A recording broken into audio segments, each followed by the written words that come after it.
నాకు first title చూడగానే జగన్నాథ్ అని పెట్టారు కదా, మీరు చాలా డివోషనల్ కదా. అవునండి. అది ఎంత డివోషనల్ అంటే నేను మీ ప్రొఫైల్ చూసినప్పుడు కానీ అది అంటే అందుకు జగన్నాథ్ అని పెట్టారా దేవుడి పేరు అని చెప్పేసి? లేదండి, అలానే ఏం కాదు కానీ బట్ ఈ కథ డిమాండ్ చేసిందండి ఆ నేమ్. ఓకే. సో అందుకోసం అని చెప్పేసి ఆ టైటిల్ పెట్టాల్సి వచ్చింది. యా. ప్లస్ ఇంకోటి ఏంటంటే యాక్చువల్లీ కథ రాసింది నా ఫ్రెండ్ అనమాట, సంతోష్ అని. అతనే మెయిన్ డైరెక్టర్ ఈ సినిమాకి. సో అతను చెప్పిన దానికి నేను నో అనుకుండా ఇంకా అది యాక్సెప్ట్ చేసి చేయాల్సి వచ్చింది. ఓకే, చేయాల్సి వచ్చిందా? లేదు, చేసాం ఇద్దరం కలిసి హ్యాపీగా. నేను ఇద్దరం కలిసే ప్రతి ఒక్క విషయం కూడా డిస్కషన్ చేసుకొని, సో అతను చెప్పింది నేను వినడం, నేను చెప్పింది అతను వినడం, ఇద్దరం కంబైండ్ అయ్యే చేసాము. యా. ఓకే. బట్ నాకు ఫస్ట్ మైండ్లో వచ్చిన క్వశ్చన్ ఏంటంటే, మీ టీజర్లో చూస్తే చాలా పెద్ద పెద్ద ప్రొఫైల్స్ ఉన్నాయి, ఫేసెస్, యాక్టర్స్. అంటే అసలు అంత బడ్జెట్ ఎలా పెట్టారో కూడా తెలీదు. ఆ షార్ట్స్ కానీ అదన్నీ ఫైట్స్ కూడా చూసాను. అక్కడ చూస్తే ట్యాగ్ ఏమో లవ్ స్టోరీ అని ఉంది, ఇక్కడ చూస్తేనేమో మొత్తం నాకు యాక్షన్ అనిపిస్తుంది. రెండింటికి ఎలా సింక్ చేశారు? Actually Jagannath a painful love story అనమాట మన సినిమా పేరు.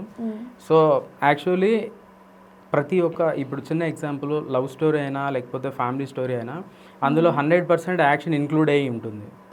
ఇప్పుడు ఒక అమ్మాయిని లవ్ చేసామంటే వాళ్ళ ఫ్యామిలీ బ్యాక్గ్రౌండ్ సైడ్ నుంచి అయినా మనకు ఎఫెక్ట్ ఉంటుంది, మన సైడ్ నుంచి అయినా ఎఫెక్ట్ ఉంటుంది. సో అక్కడ ఏంటంటే హీరో 100% యాక్షన్కి ఇన్వాల్వ్ అయ్యి ఉండాలన్నమాట. ఓకే. సో దానివల్ల యాక్షన్ ఎక్కువగా ఉన్నట్టు అనిపిస్తుంది. ఎక్కువ ఉంది. ఓకే. సో మీరు చాలా మంది ఆర్టిస్టులను చూసుకున్నారు, చాలా పెద్ద పెద్ద పాన్ ఇండియా మూవీస్ చేసిన వాళ్ళ ఆర్టిస్టులు కూడా చాలా మంది ఉన్నారు.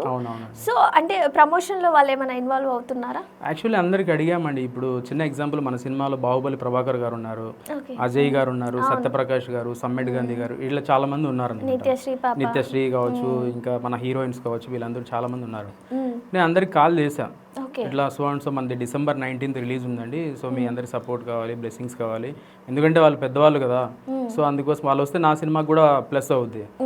అందరికీ టచ్లోకి వెళ్ళాము, కాల్ చేసాము. బట్ ఏంటంటే వాళ్ళు బిజీ ఉండడం వల్ల రాలేకపోయారు. బట్ బాహుబలి ప్రభాకర్ అన్న అయితే ఒక ప్లాన్ చేద్దాం భరత్ రిలీజ్ లోపు అన్నట్టుగా అన్నారనమాట. చూడాలి ఇంకా. సో అంటే సినిమా మొత్తం అందరు కలిపి టీం వర్క్ లా చేసినా ఇది ఒక్కటి మాత్రం ప్రమోషన్స్ మీ నెత్తి మీద మీ భుజాల మీద మోస్తున్నారేమనుకో. ఎందుకంటే ప్రతి డిస్ట్రిక్ట్ తిరిగి ప్రమోషన్ చేసి అంటే మీరు ఆఫ్లైన్ ఆన్లైన్ రెండు మిక్సప్ చేస్తున్నారు కదా, సో అది ఎలా ఉంది? ఇప్పుడు చిన్న ఎగ్జాంపుల్ అండి, సినిమా డే 1 నుంచి కూడా ఏంటంటే నేను ఒకరిపైన డిపెండ్ అయ్యి సినిమా చేయలేదు. యాక్చువల్లీ నాకు సినిమా అంటే చాలా ఫ్యాషన్ అనమాట, చిన్నప్పటి నుంచి సినిమాల మీద పిచ్చి.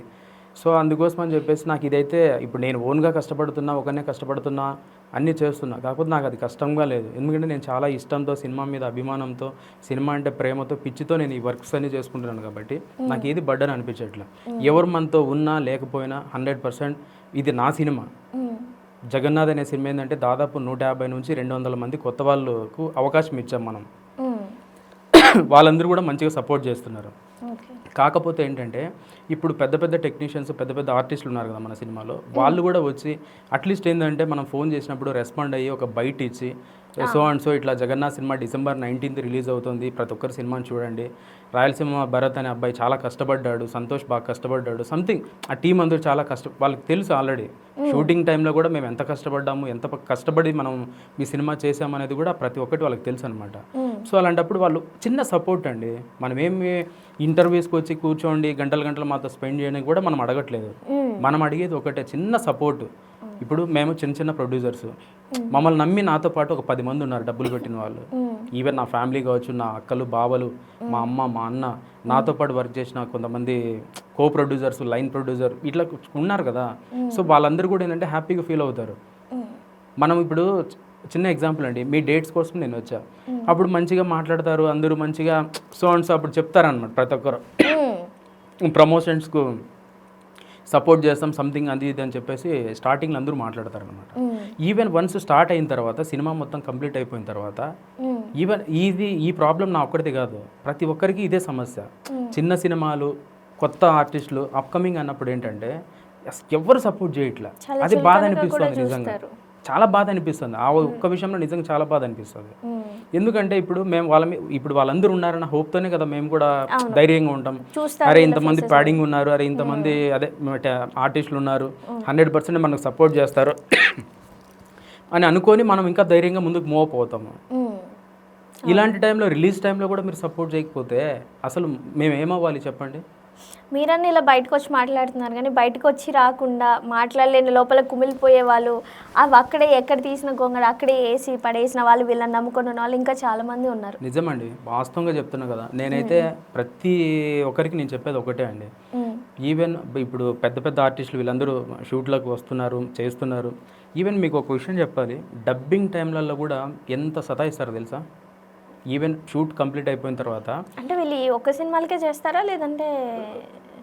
అది మనకు తెలియదండి. వాస్తవంగా చెప్పాలంటే బయట వాళ్ళ గురించి నాకు తెలియదు, నేను ఫేస్ చేసిన ఇవన్నీ. షూటింగ్ అయిపోయిన తర్వాత డబ్బింగ్లు కరెక్ట్ టైంలో రారు. ఇప్పుడు మనం ఫోన్ చేస్తాము, అయిపోద్ది 1 వీక్లో వస్తా, నెక్స్ట్ వీక్ పెట్టుకో, నెక్స్ట్ వీక్ పోదు. మీరు నమ్మరు, నేను పేర్లు చెప్పను, ఒక్కొక్కరు మినిమం లేదంటే 1 ఇయర్ పట్టింది ఒకరు డబ్బింగ్ చెప్పడానికి. అలాగే 2-3 క్యాండిడేట్స్ ఉన్నారు నా సినిమాలోనే పెద్దవాళ్ళు, బట్ నేను నేమ్స్ అయితే చెప్పను. అంత సతాయించారు, కానీ నేను ఫీల్ అవ్వలే, హ్యాపీగానే ఉన్నాను.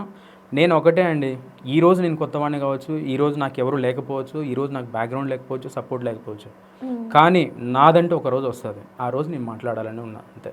అట్లా అని చెప్పి వాళ్ళ మీద నాకు కోపం లేదు, కసి లేదు, ద్వేషము లేదు. హ్యాపీగా రిసీవ్ చేసుకుంటాను. స్టిల్ నా ఇప్పటికీ హ్యాపీగా మాట్లాడుతాను, హ్యాపీగా ట్రావెల్ అవుతున్నాను. సో అది